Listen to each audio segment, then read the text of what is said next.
You're watching WMAR 2 News.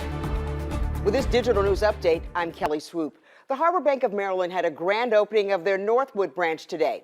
They took it as a perfect opportunity to celebrate Juneteenth. It's opening up in Northwood Commons Shopping Center, which played an important role during the Civil Rights Movement. 400 students from Morgan State University protested the center's segregation and wound up in jail. Now it's been transformed to reflect the spirit of those 400 students and the work they did to fight for their rights. That its redevelopment is anchored by an HBCU, Morgan State.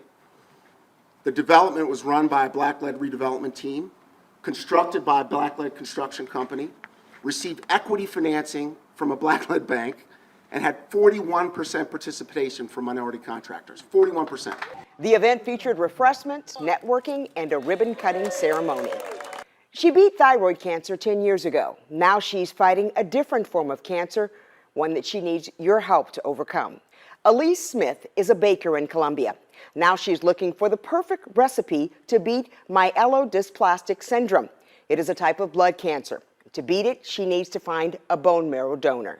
You know, when I started this 3 years ago, I had 45% bone marrow remaining, and I now only have 5%.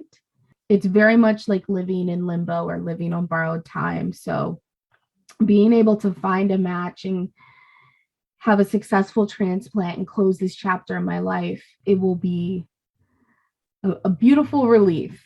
But her ethnicity is making her fight more difficult.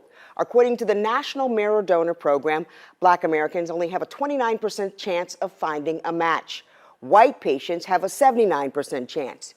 You can help Elise by being her match. You can add yourself to the National Marrow Donor Program just by getting your cheek swabbed. 85% of the time, surgery is not involved. The process is just like donating plasma. To add yourself to the list, text Team Elise to 61474.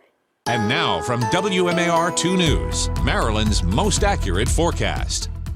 Meteorologist Cesar Cornejo here, and as we take a look at what the rest of this fantastic Monday has in store for us, well, we are expecting to see that temperatures still hang around those 70s and even some 60s as we get a little bit of cloud cover moving on in. That means that we do see the return of some humidity. Luckily, it staves off just a little bit longer, so temperatures for tonight will still be in those 60s. So we start off Tuesday, not again terrible, but then we start to see that temperatures do increase as we have a warm front making its way in, and that means the return of some possible shower activity. And looking at the 7-day forecast, we do expect to see that continues at least until we head about the end of the week. Stick with us online at WMAR2news.com all day. We'll bring you updates on top stories and breaking news, and also for the news and weather while you're on the go. Download the WMAR 2 News app in your app store. Thanks for watching. I'm Kelly Swoop.